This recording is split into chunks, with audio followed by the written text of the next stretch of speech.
श्रीमन्महागणाधिपतये नमः। श्री सरस्वत्यै नमः। श्री गुरुभ्यो नमः। वक्रतुण्ड महाकाय सूर्यकोटि समप्रभ निर्विघ्नं कुरु मे देव सर्वकार्येषु सर्वदा। गुरुर्ब्रह्मा गुरुर्विष्णु गुरुर्देवो महेश्वरा। गुरु साक्षात् परब्रह्म तस्मै श्री गुरवे नमः। काषायवस्त्रगन्धधारिणं कमण्डलं पद्मकरेण शुभ्रं चक्रं गदाभूषितभूषणाढ्यं श्रीपादराजं शरणं प्रपद्ये। अलंकापुरी पुण्यभूमि पवित्र विजयनाश्वतो ज्ञानराजा सुपात्र तया आर्यता महापुण्यराज। नमस्कार माझा सद्गुरु ज्ञानेश्वराज। नमो सद्गुरु तुकया ज्ञानदीपा। नमो सद्गुरु सच्चिदानंद रूपा। नमो सद्गुरु भक्तकल्याणमूर्ति। नमो सद्गुरु भास्करा पूर्णज्योति। शुकासारिके पूर्ण वैराग्य ज्ञानसे वसुधा परिज्ञान योगेश्वरासि। कवि वाल्मीका सारिका महानैसा। नमस्कार माझा सद्गुरु रामदास। जयान साजनी जय प्रणताय स्मरा।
वैद्य भेटला सुखदाता भेटला सुखदाता वैद्य भेटला सुखदाता रोग पाय झाला रोग पाय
सुखदाता भेटला सुखदाता भेटला सुखदाता भेटला सुखदाता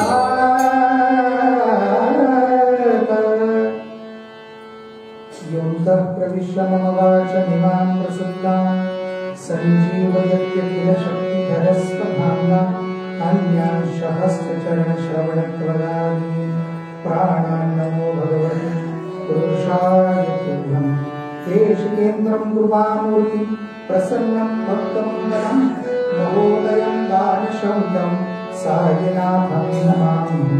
सद्गुरुनाथ महाराज की जय।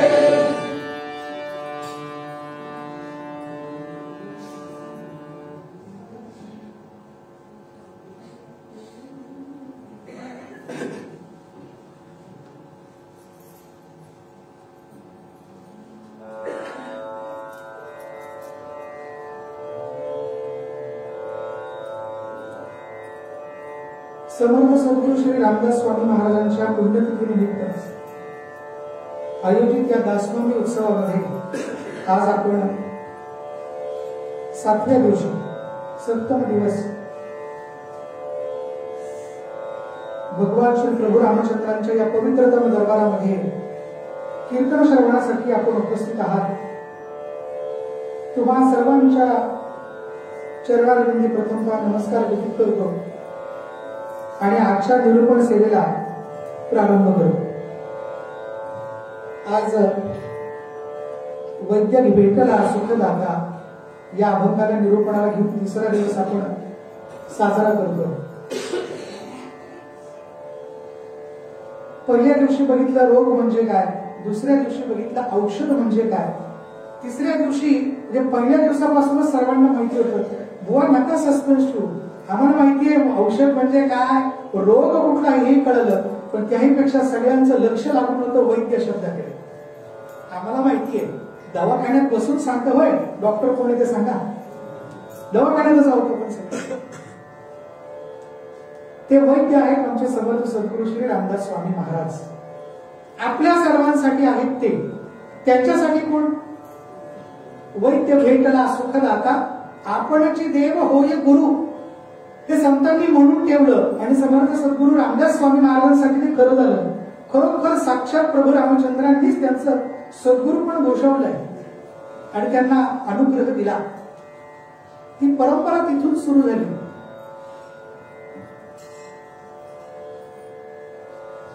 आज या निरूपणाला प्रारंभ करण्यापूर्वी अनेक सुवर्णयोग आज जुळून आहेत।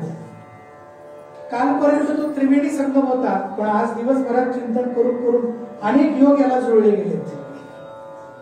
आज क्रमानं सांगायचं झालं तर समर्थ सद्गुरू श्री रामदास स्वामी महाराजांचे स्वनामधन्य शिष्य, या हिंदवी स्वराज्याचे संस्थापक, युगपुरुष, क्रांतदर्शी सत्पुरुष, पुण्यश्लोक छत्रपती श्री शिवाजी महाराज यांची आज जयंती आहे।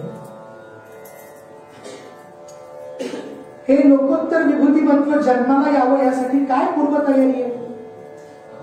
पिता लाभले शहाजी महाराजांसारखे, मातोश्री लाभल्या साक्षात भगवती असलेल्या जिजाई मासाहेब, आणि त्यांना अनुग्रहित करण्यासाठी मारुतीरायांना अवतार घ्यावा लागला, ते समर्थ सद्गुरू श्री रामदास स्वामी महाराज। संतांचा अवतार हा अनुग्रह करण्यासाठीच असतो, त्यांच्या हातून कुणी मारला गेलाय असं कधीही ऐकायला मिळत नाही। ते समोरच्या शिष्याच्या शरणागत आलेल्या साधकाच्या भाविकाच्या अंतःकरणातला वाकडेपणा घालवतात, जे खळांची व्यंकटी सांडो, आणि असे वाकडेपणा असलेलेच अनेक भेटतात, पण असे काही सद्गुरू भाग्यवान असतात म्हणायला पाहिजे की त्यांना छत्रपती शिवाजी महाराजांसारखे शिष्य लाभले। त्यांचा आज तारखेनुसार जन्मदिवस जो संपूर्ण भारतवर्षामध्ये साजरा होतो। समर्थ सद्गुरू श्री रामदास स्वामी महाराजांचे शिष्य म्हणून आज आपल्याला सर्वांना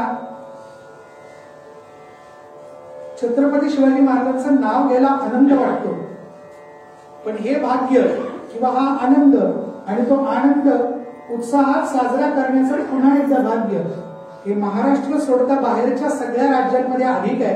हे मी काल परवा पण म्हणालो, आमच्या खासगी चर्चांमध्ये पण ते बाहेर आलं. हे सद्गुरू नाहीतच असा एक वेगळा प्रचार महाराष्ट्रामध्ये सुरू आहे. पण सगळ्या रामदासी आणि संत परंपरांच्या पायीक असलेल्या सर्व सद्भक्तांना, ज्या ज्या सज्जनांना असं वाटतं की हा समाज परमार्थ आणि संत विचारांचे पायीक म्हणून सर्वांना एकसंत बांधून असावा, त्या सर्वांचं हे एकमत आहे. हा सगळ्यांचा श्रद्धाभाव आहे की समर्थ सद्गुरू श्री रामदास स्वामी महाराज हेच छत्रपती शिवाजी महाराजांचे शिष्य आहेत. माफ करा, त्यांचे सद्गुरू आहेत. क्षमा करा.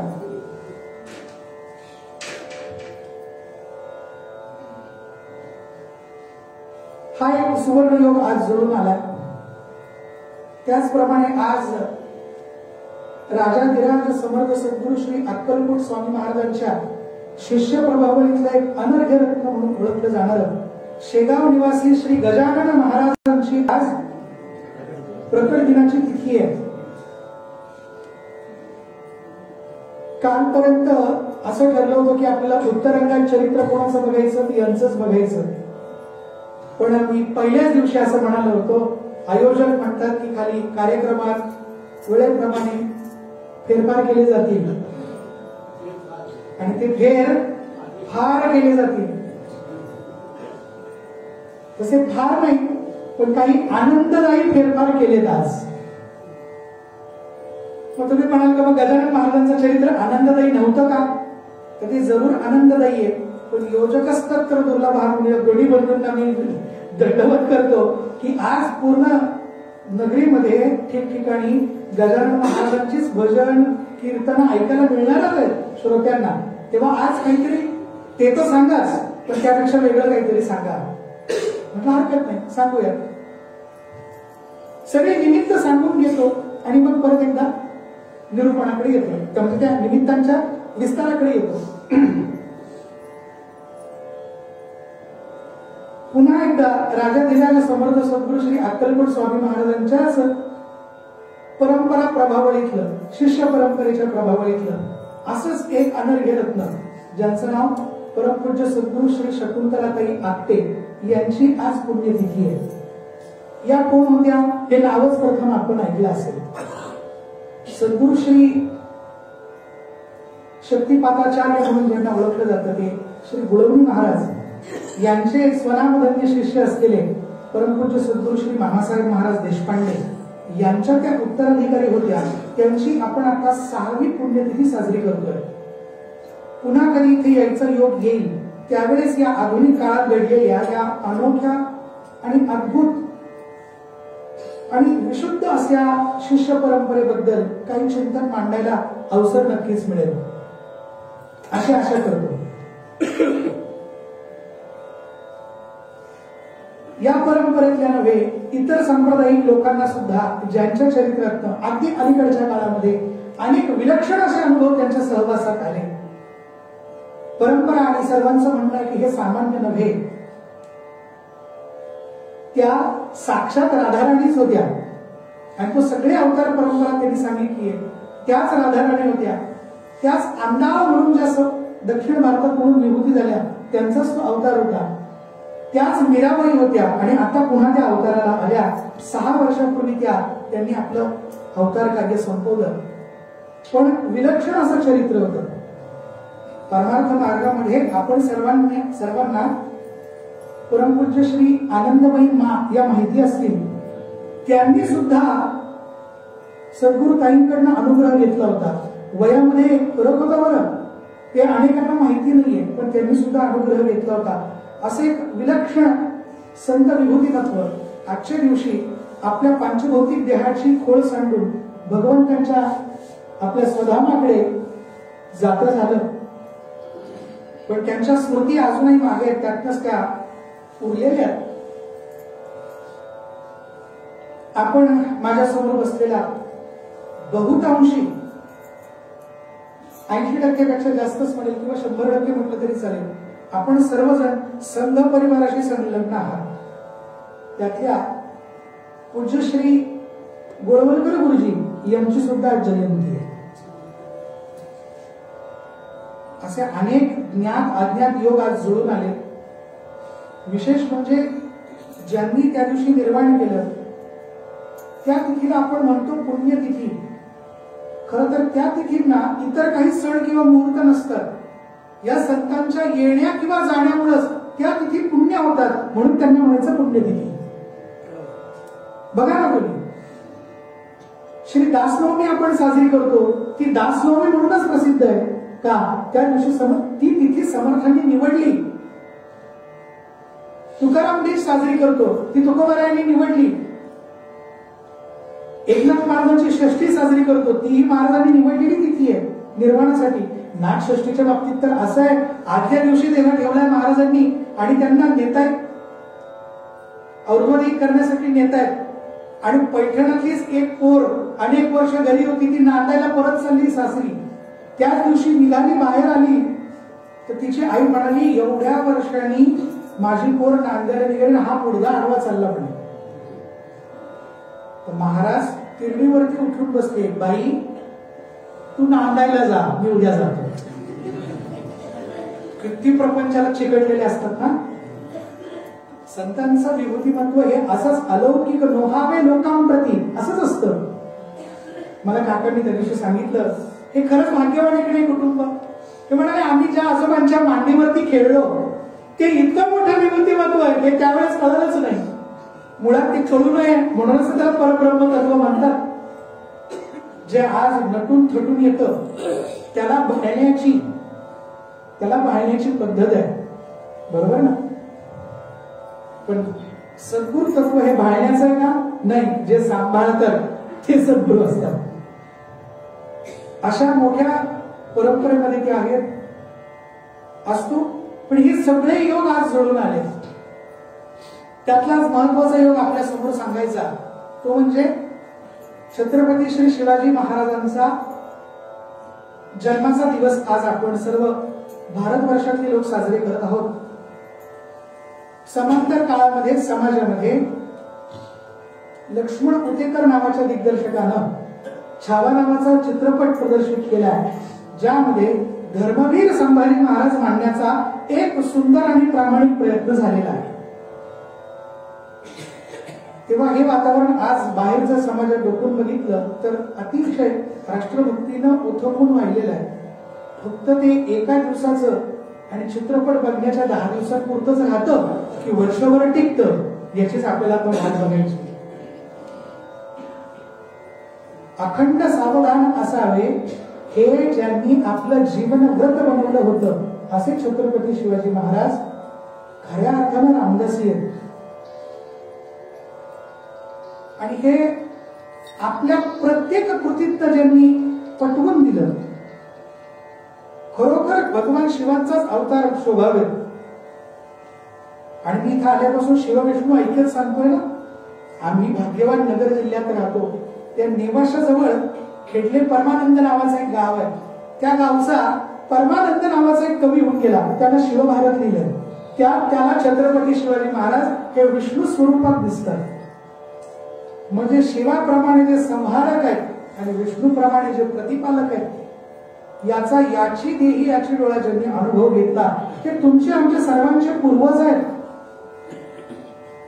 आज तुम्ही आम्ही ग्वाल्हेरमध्ये आहोत आणि या ग्वाल्हेरच्या या ग्रामामध्ये किंवा या नगरीमध्ये स्वराज्याच्या संरक्षणाची जी फळी आणि त्याची जबाबदारी जी शिंदे महाराजांवरती दिली याची सगळी कृपा शिवाजी महाराजांकडे जाते. दारला पवारांना ठेवलं, ग्वाल्हेरमध्ये शिंद्यांकडे सांभाळायला दिलं, इंदोरला होळकरांना ठेवलं, जेणेकरून येणाऱ्या कुठल्याही संकटाची टप्प्याटप्प्यानं आपल्याला नियोजन करून त्याला परास्त करता येईल संकटाला, त्या शत्रूला. आणि त्या प्रत्येक नगरीत पाऊल ठेवा, आपल्याला त्या संस्थानिकाचं वैभव दिसतं आणि छत्रपती शिवाजी महाराजांची त्याच्या मागे असलेली पुण्यही लक्षात येते. तो आधार आहे त्याचा. राज्य व्हावे ही श्रींची इच्छा, हा एक नीती नियम छत्रपती शिवाजी महाराज देहाने जरी गेले तरी कीर्ती रूपानं मागे ठेवला. का? नुसता छापून नसा. आजच्या नवे पुढे येणाऱ्या कित्येक पिढ्यातल्या राजकारण आणि समाजकारण या क्षेत्रात काम करणाऱ्या अनेकांच्या अंतःकरणात हा भाव स्थिर पाहिजे, राज्य व्हावे हे तो श्रींची इच्छा, हे छत्रपती शिवाजी महाराजांच्या तोंडचं वाक्य. आणि करता राम असू द्यावे अभ्यंतरी हे समर्थ सद्गुरू श्री रामदास स्वामी महाराजांच्या उपदेशातलं वाक्य. याची किती एक वाक्यता आहे. वरवर व्यवहारामध्ये असताना महाराजांनी समर्थ माऊलींनी केलेलं मार्गदर्शन हे जसंच तसं ज्यांनी आचरणात आणलं ते छत्रपती शिवाजी महाराज आहेत. आणि परमार्थाची एक बैठक म्हणून बघायचं झालं तर तसंच वैराग्य छत्रपती शिवाजी महाराजांच्या अंतःकरणात स्थापित करण्याचं काम सुद्धा समर्थ सद्गुरू श्री रामदास स्वामी महाराजांनीच केलं. आज माझ्यावर आग्रह झाला म्हणून शिवाजी महाराजांवर थोडं बोला. आणि मला म्हणजे उपेंद्र काकांनी पण सांगितलं आणि वैकुंठवासी हरिभक्तीपरायण डबीर बुवांनी सुद्धा सांगितलं नागपूरच्या प्रभंजन खूप बोलतच राहतो, मध्ये काहीतरी गात जा. मग त्या अभंगाची जागा पण शोधली आहे, तो मान्य आधी त्याची भूमिका तयार करावी लागेल.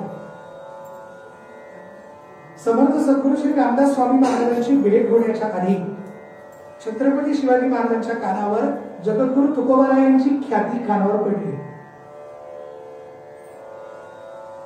आणि त्यांचं दर्शन व्हावं, त्यांची भेट व्हावी आणि त्यांचा अनुग्रह प्राप्त करून घ्यावा अशी इच्छा त्यांच्या अंतःकरणात निर्माण झाली. म्हणून त्यांनी नजराणा पाठवला. तुकोबारायांच्या जीवनावर आधारित चित्रपट आहे ना जुना ब्लॅक अँड व्हाईट, त्याच्याचा प्रसंग फार सुंदर रंगवला. तो नजराणा तिथे गेला आणि नजराणा गेल्यानंतर घरात तुकोबाराय नव्हते. कोण आहात तुम्ही म्हणून बायकोने विचारलं. योगायोग बघा, तुकोबारायांच्या पत्नीचं नाव सुद्धा जिजाबाईच. ती तिला आवडीला आवली असं म्हणायची. जिजाबाईंनी ते बघितलं आणि बापरे एवढा नजराणा. आणि पोरांना सांगितलं तुमचा बाप घरात नाही तोपर्यंत पटपट अंगात घालून घ्या. अहो फाटकं लंगूड बांधलेला तुकोबारायांचा पोरगा तिथे उभा आहे. पटकन ते चित्र इतकं सुंदर चित्रण केलं त्या चित्रपटात. पट पट पट दागिने घातले अंगावरती, कपडे घालायचे पण शुद्ध नाही, डोक्यात टोपी घातली, जरीचे कपडे, तिला अंगावर लुगडं घेतलं. बाई बाई बाई किती सुंदर दिसते मी, गळ्यात ते पट पट पट दागिने घातले. शिवाजी महाराजांचे मावळे फार प्रेमानं बघत होते, कौतुकाने बघत होते. लौकिक अर्थानं घरावरती दारिद्र्य होतं. याचा अर्थ असा घेतला तो तुकोबा जन्माचेच दरिद्री होते नाही, सावकार होते, गावचे श्रीमंत होते ते. पण ज्यांचा भाव त्या परमेश्वराच्या चरणापाशी गेला ते कृपेचं ते लक्षणच आहे. त्याच्या पूर्ण प्रपंचाचं धुळदाण होत जाते. भगवंत कसुशीला त्याची परीक्षाच घेतात. हा परमार्थाचा विचार लक्षात घेत नाहीत लोक, ऐकणारे किंवा वाचणारे. तुकोबारायांना दरिद्री म्हटले म्हणून भांडायला येतात कीर्तनकारांना. ते त्यांना चरित्राचा अभ्यास करायचाच नसतो, स्वतःचं वर्चस्व गाजवायचं असतं. असो तो भाग झाला, तो प्रकार तिथे चाललाय आणि तुकोबाराय तिथे आले. तुकोबाराय आल्यानंतर अंगावरच्या दागिन्याविषयी सगळ्यांची तोंड पडली. आता काही खरं नाही. पांडुरंग पांडुरंग पांडुरंग आणि उभे राहिले. काय एवढं सगळं धन कोणी पाठवलं? आमच्या राजांनी पाठवलं. ते आल्यानंतर त्यांना नमस्कार केलाय मावळ्यांनी आणि ते म्हणाले की सारे ग प ग सा ग प ग. त्यांच्या गळ्यातले सगळे अलंकार काढले, कपडे सगळे काढून घेतले, त्यांना दिले. म्हणाले राहू द्या. अहो या सगळ्या दिल्यामुळं, या सगळ्या नजराणा दिल्यामुळं माझ्या आणि भगवंतांच्या मध्ये अंतर पडणार आहे. ते अंतर पडून माझा भगवंत जर मला दुरावला आणि मला तुमचा नजराणा जर भारी वाटायला लागला तर करू काय? अक्षरशः त्यांनी ते काढून मातीत टाकून दिले. आणि तिथे त्यांचं ते वर्तन बघितलं, त्यांनी केलेली कृती आणि तुकोबारायांचं ऐकलेलं वर्णन, त्यांची ऐकलेली ख्याती, कृती आणि ख्याती यांची एकरूपता शिवाजी महाराजांनी कुठेतरी लपून बघितली आणि ते समोर आले. महाराजांचे चरण पकडले. महाराज जे ऐकलं तुम्ही वैराग्य शिरोमणी आहात ही जी ख्याती आहे ती खरोखरच आहे. एवढ्या नजराण्याला तुम्ही मातीत टाकलं. हा मातीत टाकल्यामुळं हा राजा आपल्याला शासन करेल याचीही तुम्हाला भीती वाटली नाही. तुम्ही खरे मुरलेले भगवत भक्त आहात. तुमच्या चरणी या शिवाजीचा प्रणाम. नमस्कार केला आणि त्यांच्या खांद्याला हात लावून तू उभं केलं. ते म्हणाले, महाराज तुमच्यावरती मोठी जबाबदारी आहे, आमचे आशीर्वाद तुमच्या पाठीशी आहेत. महाराज म्हणतात, अहो तुमची परिस्थिती अशी आहे, मी दिलेल्या धनाचा, या सगळ्या नजराण्याचा एक तुम्हाला अर्पण केलेलं दान म्हणून तरी स्वीकार करा. तुकोबाराय म्हणाले, त्यानं काय होईल? ते म्हणे, त्यानं तुम्ही सुखी व्हाल. तुम्ही सुखी, मग आता काय? सगळ्यांनी आपापल्याला काढून बघितलं बरं कसं, म्हणजे ऐकतं ते स्वतःला जवळून बघतात. शेवटी चांगली गोष्ट आहे, खरंच छान गोष्ट आहे. तुकोबारायांचा स्वतः अभंग, आम्ही तेने सुखी, आम्ही तेने सुखी, आम्ही तेने सुखी, म्हणा विठ्ठल विठ्ठल मुखी, ये तुमचे विठ्ठल धन, ये तुमचे विठ्ठल धन, ते आम्हा मूर्तीचे समान. कंठी मिरवा तुळशी, व्रत करा एकादशी, व्रत करा एकादशी, आम्ही तेने सुखी.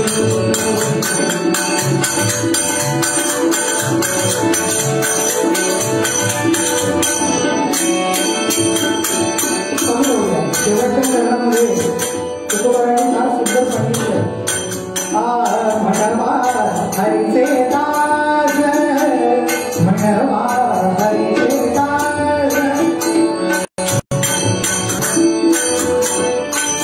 म्हणवा हरीचे दास, हरीचे दास, हरीचे दास, म्हणवा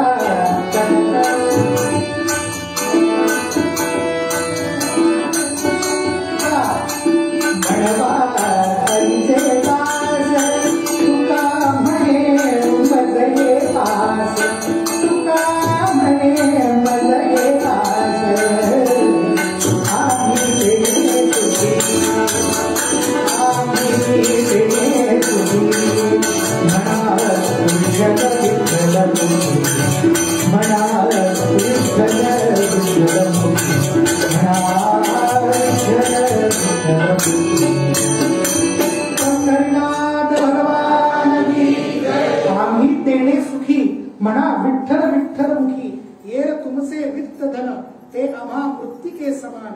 कंठी मिरवा तुळशी, व्रत करा एकादशी, म्हणवा हरीचे दास, तुका म्हणे मज हे आस. आपण आपल्याला काय काय म्हणून घेतो? हरिभक्ती परायण, वेदांत पारंगत, पंडित, पद्मभूषण, मिळव त्यांना मिळव, पण म्हणून घेतात लोक. परमार्थात पडलेल्या व्यक्तीला स्वतःला काय जर म्हणून घ्यायचं असेल तर काय म्हणून घ्यायचं स्वतःला? म्हणवा हरीचे दास. आणि अंतःकरणाच्या सगळ्या आशा ज्याच्या निवृत्त झाल्यात, एवढी एकच आशा त्याच्या अंतःकरणात पाहिजे, मी आयुष्यभर भगवंतांचा दासच राहिलो पाहिजे. असा उपदेश कोणी केला? जगद्गुरु तुकोबारायांनी शिवाजी महाराजांना केला. याचा अर्थ त्यांना तो ऐकून समजला, या योग्यतेचे शिवाजी महाराज होते. एखादं म्हटलं असतं, दिलं ते मातीत फेकून दिलं. कोणाची एवढी हिंमत आहे? समजा आपण इथलेच उदाहरण घेऊ. श्रीमंत शिंदे सरकारांनी आपल्याला दरबारात बोलवलं आणि सुवर्णाच्या मोहरांनी भरलेलं ताट दिलं, अशी कल्पना करा. आणि कल्पना करा. आणि समजा आता ते तुकोबारांनी इतकं मातीत फेकले की आपली हिंमत नाही. नको नको म्हणण्याची कोणाची हिंमत तरी आहे का? माझी तरी नाही बाबा. कारण त्यामागचा भाव असा आहे, ते देत असताना आपण नकार देणं हा त्यांच्या सत्तेचा अपमान समजला जातो. पण ज्यांची बैठका, ज्यांची बैठकच ब्रह्माच्या ठिकाणी होती, त्यांच्यासाठी सगळं माती मोल होतं. आणि ते माती मोल आहे हे बोलले नाही, ते मातीत फेकून दाखवलं. ये तुमचे वित्त धन, ते आम्हा मृत्तिके समान. आणि ही विरागी वृत्ती बघितल्याचा एक आदर्श छत्रपतींसमोर होता. आणि त्यानंतर छत्रपतींनी अशी इच्छा व्यक्त केली, तुम्ही आम्हाला अनुग्रह द्यावा. इथं आज आपल्या अभंगाचा मुद्दा आहे. ते म्हणाले, आमच्याकडे तुमचा अनुग्रह नाही, तुम्ही अनुग्रह घेण्यासाठी समर्थ सद्गुरू श्री रामदास स्वामी महाराजांना भेटण्यासाठी जा.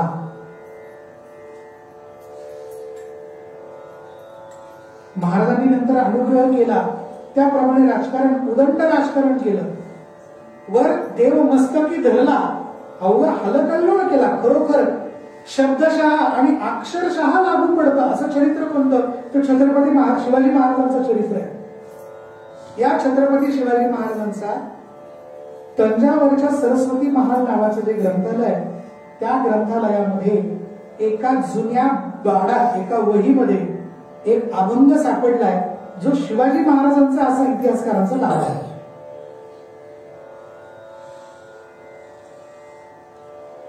त्याच्या खाली अशी नाममुद्रा आहे की शिवराजे सांगे जना, म्या तो सोडली वासना. अभंग गात नाही म्हणून फक्त असा गद्यात म्हणून दाखवतो. नाशिवंत सुखासाठी अंतरला जग जेठी, नाही नाही याते गोडी, 184च्या जोडी. मनुष्य जन्म गेल्या बारे, काय करीसील बारे, शिवराजे सांगे जना, म्या तो सोडली वासना. गोपाल कृष्ण भगवान की. फार सुंदर अभंग आणि तो कोणाचा असेल त्याच्याबद्दल इतिहासकार संशोधन करतील, पण छत्रपती शिवाजी महाराजांच्या मुखातनं हा अभंग येऊ शकतो असे संस्कार तत्कालीन सर्व संत सज्जनांनी त्यांच्यावर केले. तेवढी कृपा त्यांच्या पदरामध्ये त्यांनी टाकली आहे, त्यांना अनुकृत केलंय. लक्षात घ्या, या नरदेहाला आलोय आणि आल्यानंतर नाशिवंत सुखासाठी जर आपण आपला देह नासवला, सुख मिळते विषयांमार्फत आपण काल बघितलं, त्या विषयांच्या उपभोगात जर आपण आपला देह नष्ट केला, पण आलेल्या संधीचा आपण फायदा घेतला नाही असा त्याचा अर्थ होतो. आणि या नाशिवंत सुखासाठी आपण जन्माला आलोय ते प्रयोजनच विसरतो. कोणतं? अंतरला जग जेठी. या शरीराला इंद्रियाद्वारे मिळणाऱ्या सुखांमध्ये काही गोडी नाही. द्विरुक्तीने बंधन पडले, नाही नाही याते गोडी. त्या जो अडकला 184च्या जोडी परत भवरोगात पडतोय. त्याला अभंग आपले नाही नाही याते जोडी 184च्या जोडी. आता स्वतःचा अनुभव सांगायचा शेवटी. शिवराजे सांगे जना, कारण आधी केले आणि मग सांगितले हा परिपाठ सद्गुरूंकडनं आलेला महाराजांच्या अभंगात सुद्धा दिसतो. शिवराजे सांगे जना, म्या तो सोडली वासना. मला सांगा, वासना अशी सोडता येते का? नाही, ती सद्गुरूंच्या कृपेनं सुटते. योगशास्त्रामध्ये म्हणजे अष्टांग योगामध्ये त्याला प्रत्याहार असं म्हटलं जातं. इंद्रियांपासून त्यांचा उपभोग हा वेगळा काढला जातो आणि त्याला निर्वासन केलं जातं, वासना रहित केलं जातं. त्या प्रक्रियेला मोठं चिंतन आहे त्यावरती, प्रत्याहार असं म्हटलं जातं. आणि यासाठी आवश्यकता कशाची? तर ती सद्गुरूंची आवश्यकता आहे. त्यालाच आपल्या अनुभव कथनात्मक असलेल्या अभंगात समर्थ सद्गुरू श्री रामदास स्वामी महाराज वैद्य म्हणताय. वैद्य भेटला सुखदाता, रोग पालट झाला आता. या रोगाबद्दल ज्ञानेश्वर माऊलींचं म्हणणं असं आहे की ते म्हणतात की विषय विषाचा पडी पाडू, गोड परमार्थ लागे कडू, कडू विषय तो गोडू, जीवासी पै झाला. गोपाल कृष्ण भगवान की. अगदी जशी की तशी उभी नाथ महाराजांची सुद्धा आहे. त्याचा संदर्भ मी परवा दिवशी सांगितला, अध्याय क्रमांक 10, त्याचं मंगलाचरण. भवरोग झालेल्याला काय वाटतं? त्याला विषय गोड लागतात आणि माऊलींनी विषय म्हणजे विषाची उपमा दिली आहे. विषय रूपी विषामुळे काय होतं? विषय विषाचा पडी पाडू, त्याचा परिणाम गोड परमार्थ लागे कडू. उदाहरण हा मध्ये चित्र लावलंय ते गोस्वामी तुलसीदास महाराजांवरती भगवंतांच्या कृपा होण्याच्या आधीचं पूर्ण जीवन हे गोड परमार्थ लागे कडू असंच आहे. पत्नीच्या सहवासाच्या सुखासाठी एका प्रेताला धरून ते नदी लांबून जातात आणि मेलेल्या सापाला धरून वरती जातात. गोड परमार्थ लागे कडू. प्रभू रामचंद्रांकडे पाठ आहे आणि तिच्याकडे जातात. ती बाई त्यांची पत्नी त्यांचं ते मनपरिवर्तन करते. तिला तिथं सद्गुरूच म्हटलं पाहिजे. एवढीच लगन जर तुम्ही त्यांच्या ठिकाणी लावली तर या जन्म मृत्यूच्या जंजाळात मुक्त व्हाल. कडू विषय तो गोडू, जो विषय मुळातच कडू आहे तो गोड लागतो. जीवासी पैजार, जीव म्हणतात तो ज्याला कडू गोड लागतंय म्हणून तर त्याला जीव म्हणतात. आणि जन्माला आलेल्याला जीव का म्हणायचं? तेच परब्रह्म तत्व भवरोगाने ग्रस्त होतं म्हणून त्याला म्हणायचं जीव. मला सांगा, जो जीव म्हणून जन्माला आलाय त्याने जीव म्हणून मारावं का? नाही. त्याला आयुष्यामध्ये सद्गुरू भेटले पाहिजे. म्हणून या अभंगातल्या पहिल्या चरणातला मला विचाराल तर महत्वाचा शब्द कोणता आहे? तर भेटला. कारण अनेकांचं म्हणणं असं असतं आधी सद्गुरू केले, ते केले नसतं कधी. ये होणे पाणी की चीज आहे. सद्गुरूंचा अनुग्रह, त्यांची प्राप्ती होणं ही आपल्यावरती होण्याची प्रक्रिया आहे, मुद्दामहून करण्याची प्रक्रिया नाही. हे 10 रुपये घ्या आणि पावशेर कांदे घेऊन या, असं सोपं नाही ते. गेल्या जन्मी काही शुद्ध पुण्य जर कर्म केले असतील ते शुद्ध पुण्य आपल्या गाठीला असेल तर सत्कर्म परिपाकांते भवेत सद्गुरु दर्शनम असं म्हटलंय. त्याचं असं आहे, भगवंतांची कृपा असल्याशिवाय सद्गुरूंची प्राप्ती होत नाही आणि सद्गुरूंची कृपा झाल्याशिवाय भगवंतांची प्राप्ती होत नाही. असं एखाद्या काळात गेले साखळी साहेब ऐकलं ना सगळ्यांनी? फार अवघड जात असं तो परत सांगतो. भगवंतांची कृपा असल्याशिवाय सद्गुरूंची प्राप्ती होत नाही आणि सद्गुरूंची कृपा संपादन केल्याशिवाय भगवंतांची प्राप्ती होत नाही. ही कृपा आणि प्राप्तीची अशी साखळी आहे. एकच तत्व भगवंत म्हणून आहे आणि तेच तत्व सद्गुरू म्हणून सुद्धा आहे. त्याचं कार्य काय? त्या सद्गुरू तत्वाचं कार्य काय हे मी आज बोलणार नाही, तो उद्याच्या पूर्वार्धाचा विषय. पण आज भेटणं म्हणजे काय व्हावं लागतं ते मी सांगतो. सद्गुरू भगवान श्री ज्ञानेश्वर माऊलींनी ही प्रक्रिया सांगून ठेवली आहे. ऐशी करणे साम्य दशा होयते कविरेशा, मग श्री गुरु आपैसा भेटेची गा. जुळले का शब्द तुम्ही? इकडे भेटणं आणि इकडे भेटेची गा. आपल्या आयुष्यामध्ये कर्मसाम्य नावाची दशा निर्माण होते. अनेक लोक म्हणतात आम्ही केलेलं पुण्य आणि पाप हे समान होणं म्हणजे कर्मसाम्य दशा का? नाही. पुण्य आणि पाप समान झाल्यावरती नरदेह मिळतो, बरोबर? त्याच्यानंतर कर्मसाम्य दशा येते. केव्हा येते आपल्याला कळत नाही, ती त्यांना कळते, सद्गुरूंनाच कळते. आणि नंतर सद्गुरूंची प्राप्ती होते. ती कशी होते हेही कळत नाही आपल्याला. आपले की वेळ, त्याला वेळच यावी लागते असंच मी म्हणेन. यासाठी 2 उदाहरणं तुम्हाला सांगायची. आपण सर्वांनी पंडित जितेंद्र अभिषेकी बुवा यांच्या तोंडचं भजन ऐकलेलं आहे. हरि भजना विनता घडवून गोरे, बरोबर? त्याच्या शेवटी नाममुद्रा आहे सोहिरा म्हणे ज्ञान लोकी, सोहिरा म्हणे ज्ञान लोकी. इथं माझा मुद्दा आहे. सोहिरा म्हणे ज्ञान लोकी, सोहिरा म्हणे ज्ञान लोकी. तेर कैची दिवस राती, तेर कैची दिवस राती. तया वीण नेत्र पाती, तया वीण नेत्र पाती. हालवून गोरे, हालवून गोरे. हरि भजना विनता घडवून गोरे, हरि भजना विनता घडवून गोरे. जोडीचा सापा घेऊन भवा भेटी नामी शिवा शिवा. अंतरीचा ज्ञान शिवा, अंतरीचा ज्ञान शिवा.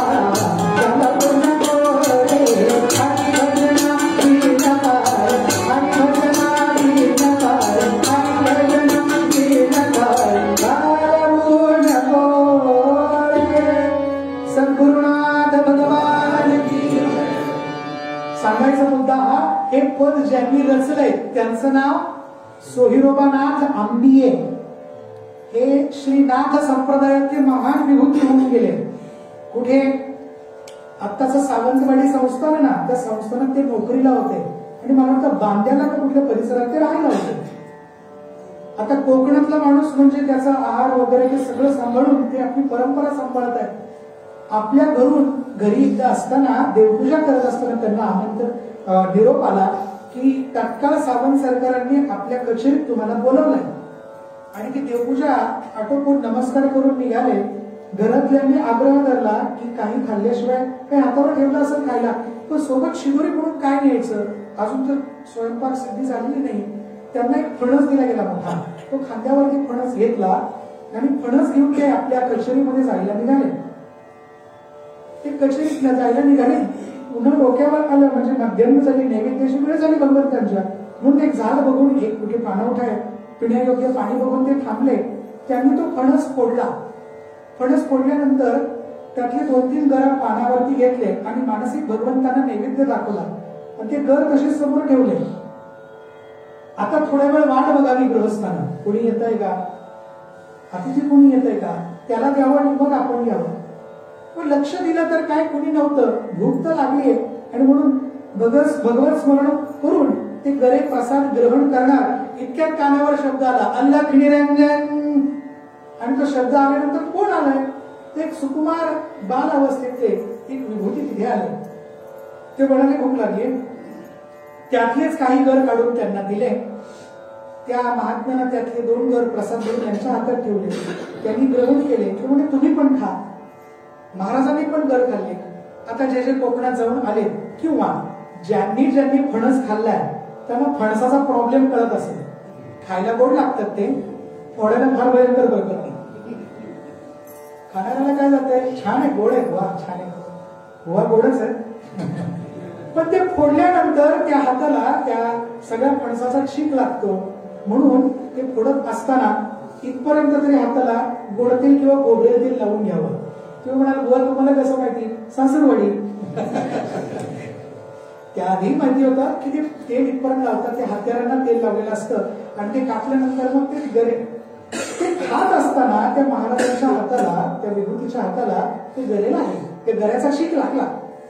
खाऊन झाल्यानंतर ते म्हणाले, अहो यजमान, ते हाताला जर चिगड झालंय, ते कसं काढावं ते.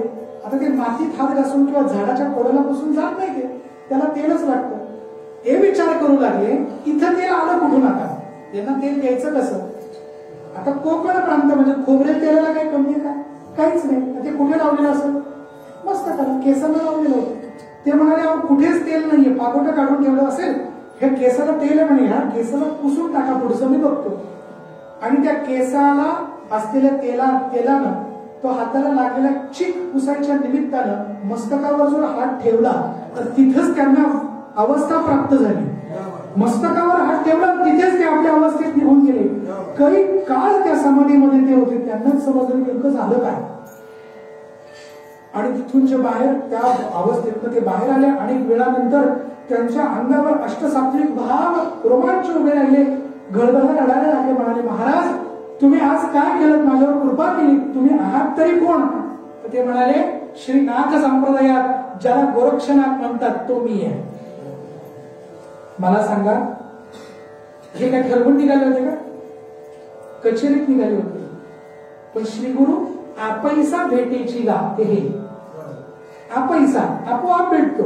कसं, ही आपोआपीच आहे, तुमच्या मागच्या जन्माच्या कर्मावर ठरलंय ते. आता तुम्ही इथून पुढे डोळसपणे सर्वजण अभ्यास करतच आहात. कुठल्याही विभूतीच्या जीवनचरित्राचा अभ्यास करत असाल तर त्याच्या जीवनचरित्राच्या अभ्यासात सर्वात महत्वाचा पडाव, हिंदी शब्द आहे, महत्वाचा पडाव, महत्वाचा टप्पा कुठला, त्या जीवावर जीवदशा असताना किंवा साधक दशा असताना त्यावर झालेला सद्गुरूंचा अनुग्रह, तो जो प्रसंग आहे ना, तो बघा. सद्गुरू आपैसा भेटीची गा हेच जाणवेल. आपल्या आजीच्या मागे लागलेला छोटा एकोबा, सद्गुरू कुठे आहेत, सद्गुरू कुठे आहेत, सद्गुरू कुठे आहेत. आई म्हणते, जा गंगेला जाऊन विचार. आणि गंगेला सद्गुरूंचा पत्ता द्यावा. अहो, राजयोगी म्हणून त्या देवगिरी किल्ल्याचे किल्लेदार असलेले सद्गुरू भगवान श्री दत्तप्रभूंचे थेट शिष्य असलेले श्री जनार्दन पंत स्वामी महाराज एका किल्ल्याचे किल्लेदार, त्याचे सद्गुरू होऊ शकतील हे कोणाला वाटलं होतं. आख्याने दासगणू महाराजांचं दरवाजात आल्यानंतर पहारेकरांनी सुद्धा या एकोपाची चेष्टा केली, अरे या कोई स्वामी नहीं, या कोई जंगम नहीं, हे हमारे पंत जी का ये दरबार आहे. शेवटी असं कुठेतरी अलौकिक मागणारा आलाय हे आत कळलं. गाईला वासरू लगेच ओळखू येतं आणि म्हणून सोडा त्याला, आणि त्यावरती पूर्ण कृपा केली. नवे त्याच्यानंतर दत्तप्रभूंचं दर्शन घ्यायला गेले. तिथे सुद्धा दत्तप्रभूंनी यावनी वेश घेऊन आले होते. मलंगाच्या वेशात ते दत्तप्रभू ओळखू आले नाही. पण ज्यावेळेस ते कुत्रीच्या दुधाच्या मध्ये चुरलेलं भाकरीचा प्रसाद आणि ते कटोरी धुवून घेतलेलं पाणी प्यायलं, ते प्यायल्यानंतर जे काय दर्शन झालं ते प्रसाद झाल्यानंतरच कळालं ना, आधी कळालं का? म्हणजे पुन्हा एकदा तोच शब्द आपल्याला कळतो, आपैसा बेतेची गाव. त्र्यंबकेश्वरच्या जंगलामध्ये निवृत्तीनाथ महाराजांनी आधी भावंड सर्वजण फिरतात. अचानक काहीतरी मोठं वादळ उठतं. एकटे निवृत्तीनाथ महाराज यांच्यापासून डिटॅच होतात. एका गुहेमध्ये ते कसे जातात आणि त्यांच्यावरती गहिनीनाथ महाराज अनुग्रह देतात, श्री गुरु आपैसा भेटेची गाव. म्हणून सद्गुरुनाथ हे करायचे नसतात, ते आपल्या पूर्वजन्मीच्या कर्माप्रमाणे भेटायचे असतात. हाच अनुभव समर्थ रामदास स्वामी महाराज पहिल्या चरणात सांगतात, वैद्य भेटला सुखदाता. म्हणून भेटला शब्द हा फार महत्वाचा आहे. मग प्रश्न उपस्थित राहतो, महाराज आम्हाला कधी भेटणार? मी सांगू शकत नाही, कीर्तनकार आहे. तोवर काय करायचं? संतांनी मार्गदर्शन करून ठेवलंय. तोपर्यंत आपल्यावर पूर्वजन्मीचे संस्कार आहेत ना, त्या संस्काराप्रमाणेच आपण आता ते पुण्य पाप भोगतोय, त्याप्रमाणे कामही करतो. तसं त्या पूर्वजन्मीच्या संस्काराप्रमाणे भगवंताचं कुठलं तरी एक रूप आपल्याला खूप आवडत असतं. अनुग्रह व्हायचा आहे बरं का, अजून त्या जीवावरचा अनुग्रह व्हायचा आहे. तोवर त्याला करायचं काय? सद्गुरूची भेट दिवस करून चोऱ्यामाऱ्या करायच्या, खून पाण्याचे दरोडे करायचे, आणि मग सद्गुरू प्राप्ती झाली का सगळं पुण्य झालं, मागचं नाही, असं होत नाही. तोवर त्याला इष्टदेव म्हणून कुणीतरी एक असतात, त्यांची आराधना उपासना त्यांची सेवा करावी. त्या योगे जे पुण्याचा संचय होतो त्या संचयानं, आणि मागच्या जन्मीचं काही पुण्य आलं असेल त्या संचयानं त्याची कर्मसाध्य दशा येते आणि सद्गुरू स्वतः येऊन कृपा करतात. माझ्याकडे वेळ आता नाहीये की कृपा अशी कशी केली जाते, कारण आजचं सूत्र उद्या जोडायचंय परत एकदा. अशा अजून एका शिष्यावरती कसा अनुग्रह केलाय उद्याच्या पूर्वरंगात मी नक्की सांगेल. आता माझी वेळ संपली. आपल्याला अशीच एक गुरु शिष्याची जोडी आणि कसे आपैसे भेटले, कसे काय प्रयत्न केले ते आपल्याला बघायचंय.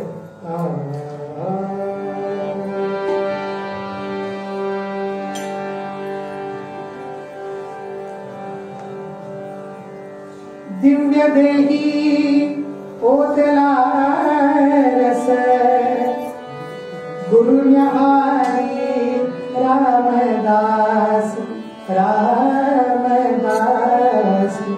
वैद्य भेटला सुखदाता, वैद्य भेटला सुखदाता, रोग मानक झाला, रोग मानक झाला. श्रीराम जय राम जय जय राम, श्रीराम जय राम जय जय राम,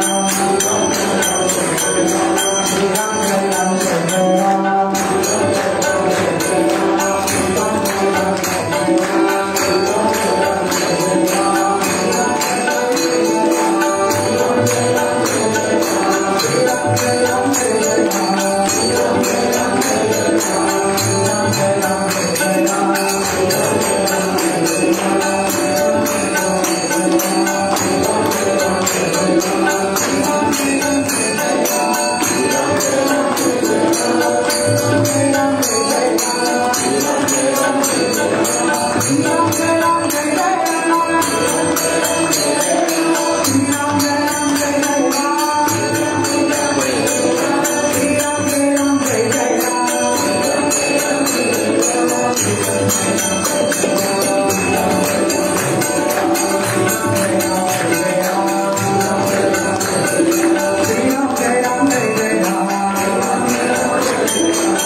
मेनाथ नृपतीला मेने पासून कन्यका झाली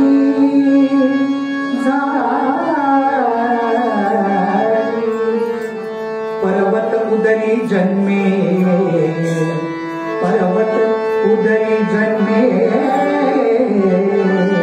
पार्वती नाम म्हणून केल्या राम राम हरे हरे राम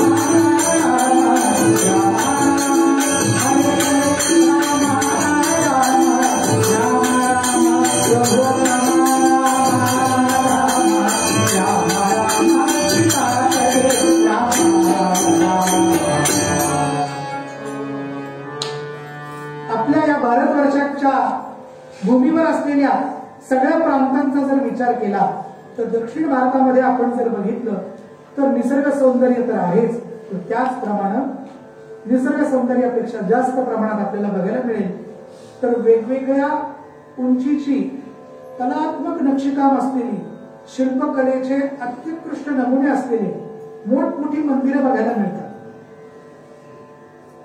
पद्मनाभाचं मंदिर असेल, बालाजी मंदिर असेल, अनेक मंदिर आहेत. जसजसं आपण वर येऊ तस या मंदिराच्या गर्दी थोडी कमी होत जाते आणि वर बघितलं तर निसर्गरम्य ठिकाणी वस्तीला असलेली देवस्थानांची संख्या वाढत जाते. ही पूर्ण भूमीच देवभूमी म्हणून ओळखली गेली आहे. यहाँ की नदी नदी गंगा है और कंकर कंकर शंकर है अशी आपली सर्वांची भावना आहे. त्यातलंच तपसाधना करण्यासाठी महत्वाची असलेली भूमी म्हणजे हिमालय. अनेकांना त्या हिमालयानं भुरळ घातली आहे. पुराण काळापासून ते आधुनिक काळापर्यंत स्वातंत्र्य युद्धामध्ये सहभागी असलेल्या सुभाषचंद्र बोसांना सुद्धा त्या भूमीनं भुरळ घातली. भुरळ घातली म्हणजे आकर्षणच. स्वामी विवेकानंद सुद्धा तिथे जाऊन आले. एवढंच काय, आपले आत्ताचे सद्यकालीन असलेले प्रधानमंत्री सुद्धा तिथे होते. वैराग्य प्राप्त करून देणारी भूमी, परमार्थाला पोषक असलेली भूमी आहे.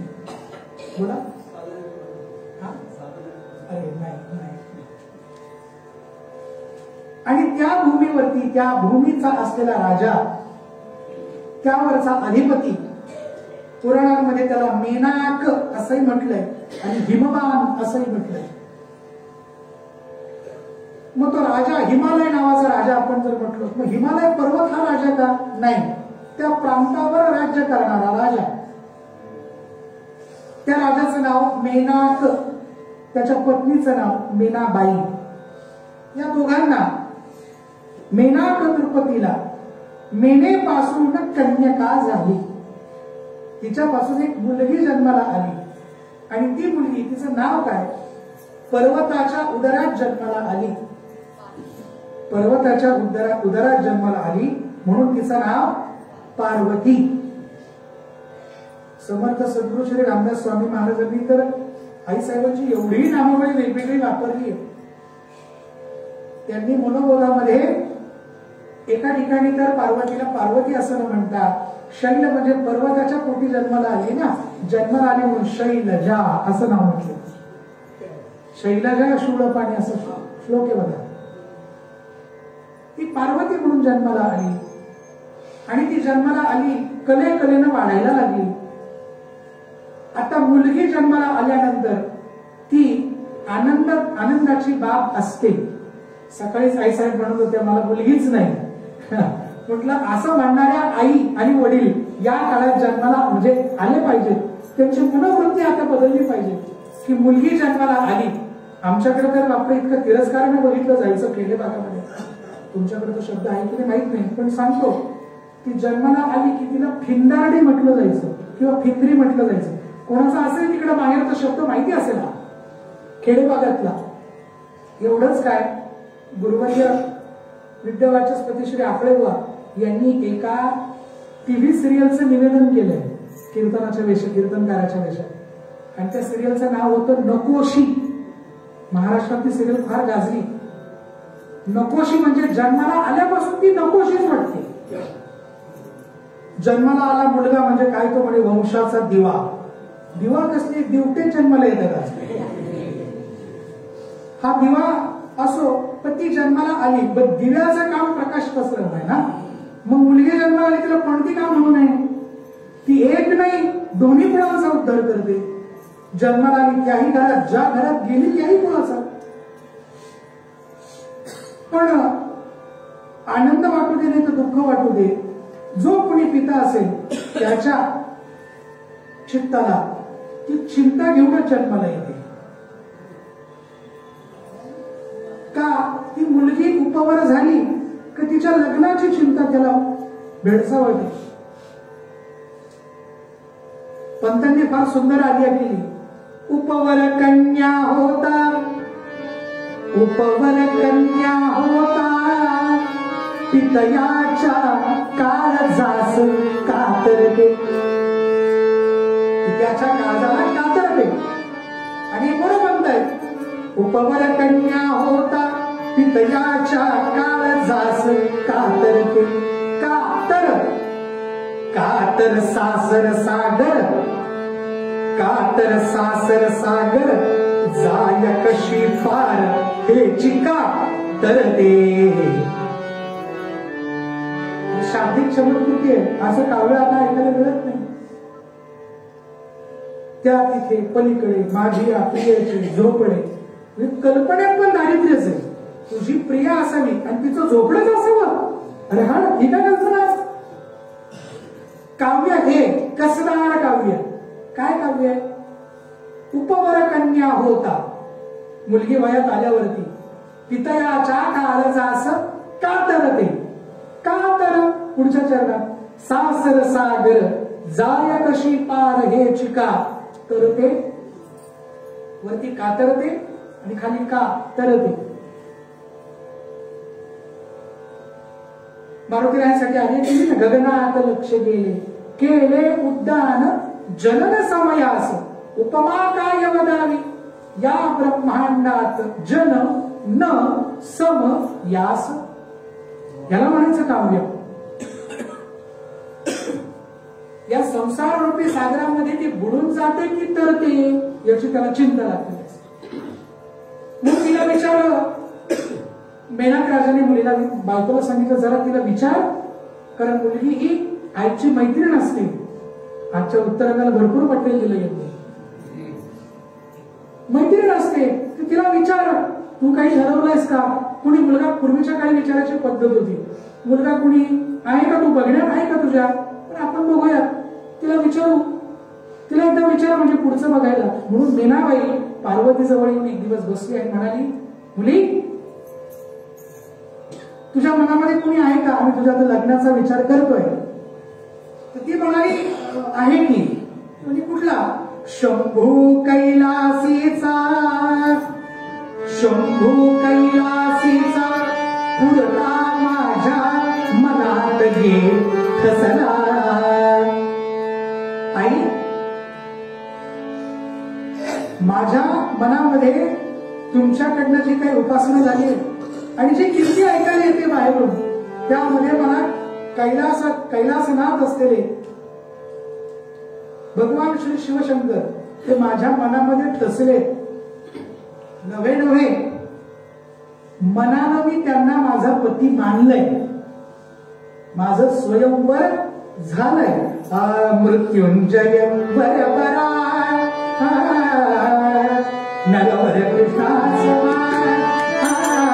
मृत्युंजय बरबरा, मृत्युंजय बरबरा. बालचंद्र मस्तकी राहे, बालचंद्र मस्तकी राहे, बालचंद्र मस्तकी राहे. अनंत पाई खरा खरा, अनंत पाई खरा.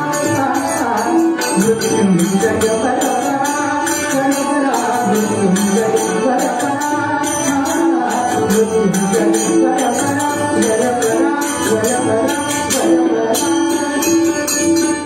मृत्यूचे महादेव हेच माझे वर आहे, त्यांना मी वरलंय.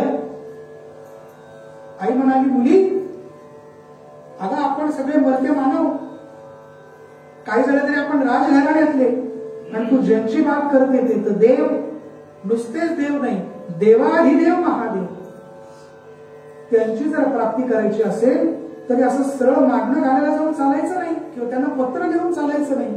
पण काय करावं लागेल, त्यांची प्राप्ती करायची असेल तर तुला तपासाठी बसावं लागेल.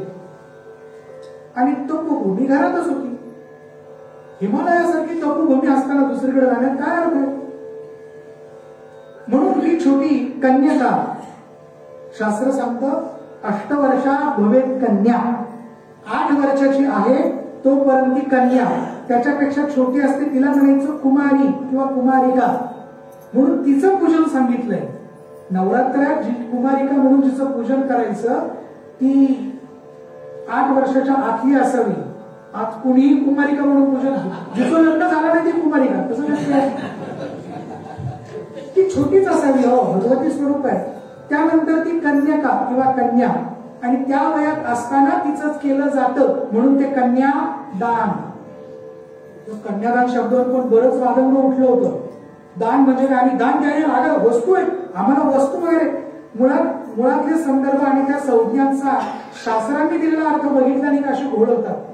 नवे नवे आपल्या सनातन धर्माला ये ना केल्या प्रकारे शिवाय देण्यासाठी लोक टपलेलीच आहे, टपलेलीच आहे. आपला अभ्यास बळकट करून आपण त्यांना प्रत्युत्तर जोपर्यंत देत नाही तोपर्यंत यांची थोबाडा बंद होणार नाही. क्षमा करा शब्द हा वापरला, त्याला तोंड तरी कसं म्हणू, थोबाडाच म्हणावं लागेल. दान शब्द म्हणजे आतापर्यंत आम्ही सांभाळलं, यापुढे तुम्ही सांभाळा असं आहे. असं तोपर्यंत केलं जातं, त्याला म्हटलं जातं कन्यादान. त्याच्यानंतर तिची रूप बदलतात, तिला नावही वेगवेगळी आहेत. पण आता कायदा बदललाय, आपण या सार्वभौम प्रजासत्ताक भारतात राहतो म्हटल्यावरती कन्यादान शक्य नाही. पण त्या वयात ते व्हावं म्हणून त्याला म्हटलं जातं कन्यादान. म्हणून तिला सांगितलं की तू या वयामध्ये त्या कुठे तपोभूमी असलेल्या त्या हिमालय पर्वतावरती जाऊन थांब, तिथे जाऊन तपश्चर्या कर. वरा शंकरा प्राप्ती लागी सखी, व्रतालागी आरंभिले थोरकीने. फलाहार वर्णाश्रमात केले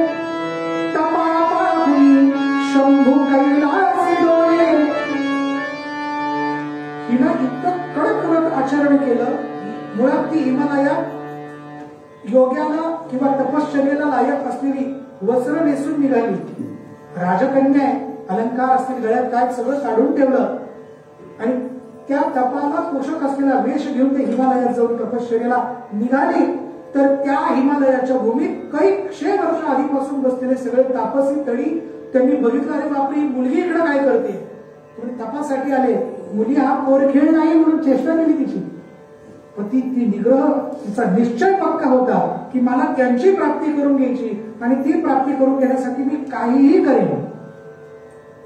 हा तिचा अनन्य भाव असा एकवटला होता, तिच्या ठिकाणी मूर्त झाला होता आणि ती त्या ठिकाणी येऊन थांबली आणि ध्यान लावलं, डोळे मिटले आणि भगवान शंकरांचं नामस्मरण तिला सुरू केलं.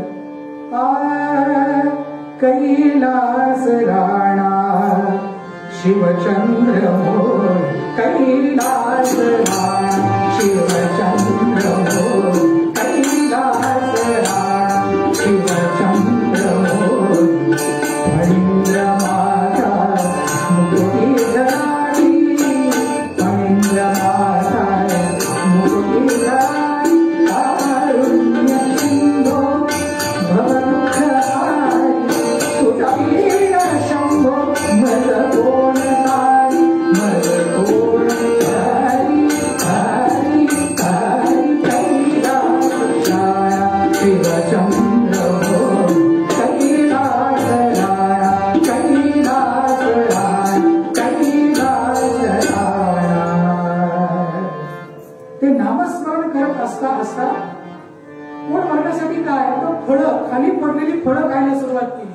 काही दिवसांनी ती फळं सोडून दिली खायची आणि खाली पडलेली झाडाची पानं खायला सुरुवात केली. ती पानं खायला सुरुवात केली. काही दिवसांनी ती पडलेली पानं सुद्धा खायची सोडून दिली. पार्वतीनं ती खाली पडलेली पानं खायची सोडली म्हणून तिला एक सुंदर नाव मिळालं, अपर्णा. पानं खायची सुद्धा सोडली, आता फक्त श्वास आणि भगवंतांची आराधना आणि असं कडक व्रताचरण बघितलं आणि कैलासामध्ये भगवान डोलायला लागले.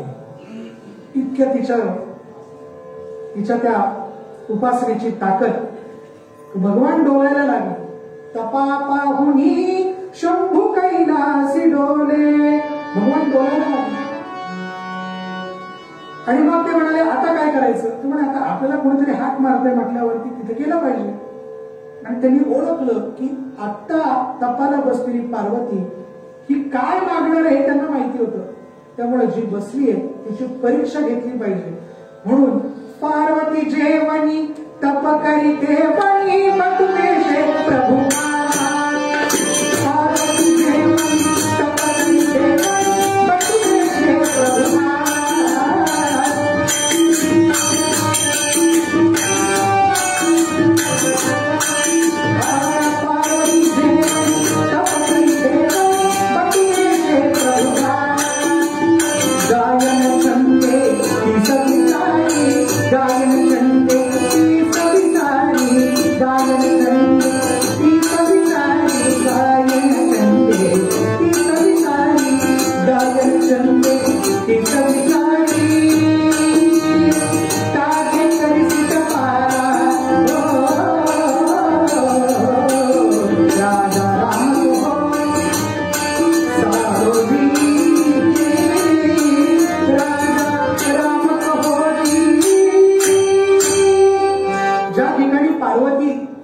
उपासनेला बसली होती त्या ठिकाणी भगवान शिवशंकर हे बटूचं रूप घेऊन आले. कशासाठी? तिची परीक्षा घेण्यासाठी. बटुराज समोर उभे आणि तिचा अनुसंधान, नेत्र मिटलेले तेजपुंज असलेला तिचा देह, तिचा तो रूप बघितलं आणि भगवंतांना आनंद वाटला. त्या दोघांमध्ये काय वार्तालाप झाला हे आपल्याला उद्याच्या एपिसोडमध्ये बघायचं.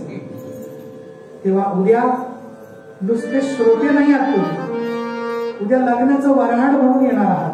तेव्हा आपल्या सोबत भरपूर लोकांना घेऊन या. येताना रिकामा येऊ, मुलाचे मामा मुलीचे मामा इथे आहे, त्यांच्यासाठी आहेर मात्र घेऊन या.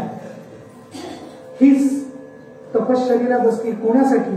तिलाही ज्यांची भेट व्हायची होती. वैद्य भेटला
हो